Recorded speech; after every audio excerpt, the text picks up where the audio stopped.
हरिओम सभी के लिए। मेरा नाम अंजलि पटेल है। मेरा विषय है कर्मयोग। कर्मयोग की प्रस्तावना।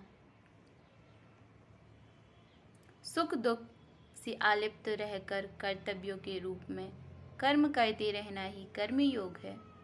जिन कर्मों के कारण सुख दुख होते हैं वे कर्म जन्म मृत्यु के बंधन में अटकाते हैं। कर्मयोग का अर्थ। कर्म योग क्रिय धातु में अन प्रत्यय लगाकर बना है, जिसका अर्थ होता है क्रिया, हलचल, व्यापार, भाग्य, प्रारब्ध। कर्म यत् क्रियते तत्कर्म, जो किया जाए वह ही कर्म है। योग का अर्थ है संग, मिलान, समाधि। कर्मयोग का अर्थ है योग या क्रिया के माध्यम से मिलन।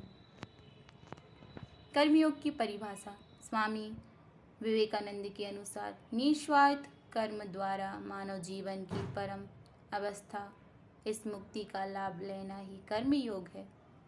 स्वामी आत्मानंद के अनुसार जब कर्म अपने लिए ना करके दूसरों के हित के लिए किया जाए तब वह कर्म योग कहलाता है। आदि शंकराचार्य के अनुसार कर्मयोग ज्ञान प्राप्ति का साधन मात्र है, वह परामर्श की प्राप्ति का अलग से स्वतंत्र मार्ग नहीं है।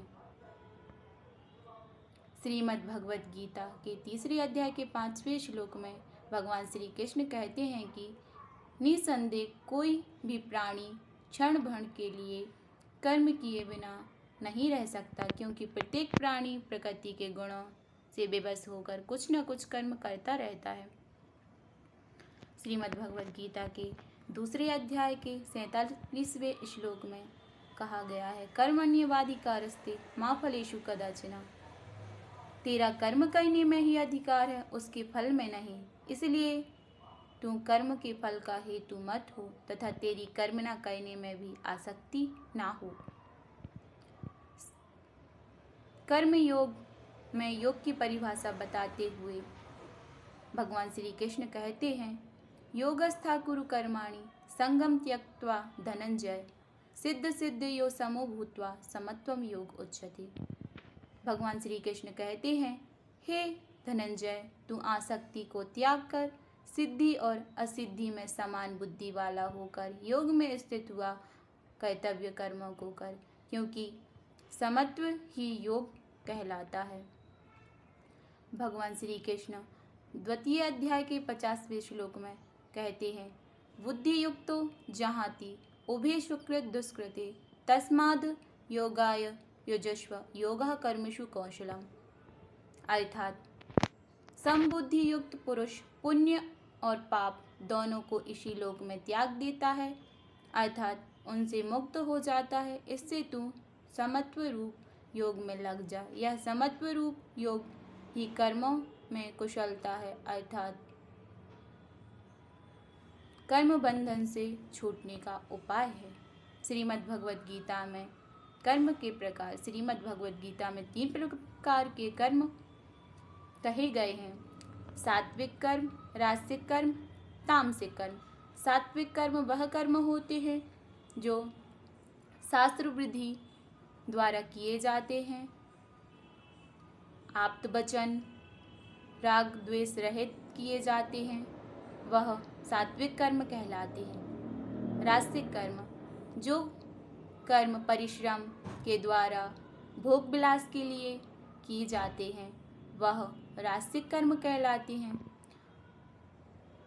तामसिक कर्म, तामसिक कर्म वह कर्म होते हैं जो शास्त्र के विरुद्ध किए जाते हैं, हिंसा आदि कर्म तामसिक कर्म कहलाते हैं। महर्षि पतंजलि के अनुसार कर्म के प्रकार।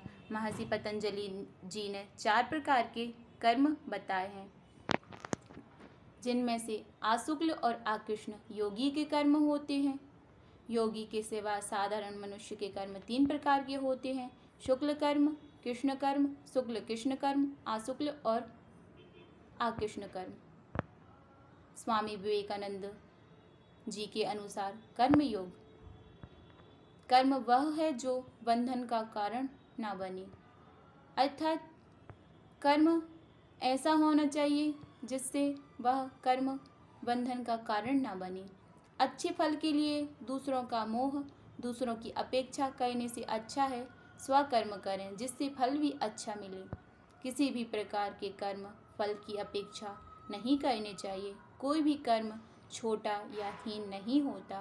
कर्तव्यों का पालन योग्य होना चाहिए। जो भी कर्म करते हैं वह ईश्वर की पूजा समझकर ही करना चाहिए। प्रत्येक कर्तव्य पवित्र है और कर्तव्यनिष्ठ भगवत पूजा का सर्वश्रेष्ठ रूप है। प्रकृति का न्याय समान रूप से निर्मम और कठोर होता है। सर्वाधिक व्यवहार कुशल व्यक्ति के जीवन को ना तो भला कहेगा और ना ही बुरा। मानव जाति में महान नेता मंच पर व्याख्यान देने की अपेक्षा और उच्च कार्य क्षेत्र में हुआ करते हैं। जो मनुष्य प्रेम और स्वतंत्रता के अभिभूत होकर कार्य करता है उसे फल की कोई चिंता नहीं रहती। हम जिस स्थिति के योग्य हैं वही हमें मिलती है। इसीलिए जो भी मनुष्य को जन्म मिला है वह उसके कर्म संस्कारों के अनुसार फल के रूप में प्राप्त होता है। इसीलिए हमें ईश्वर की पूजा समझकर अपने कर्तव्य को करते रहना चाहिए। हरि ओम।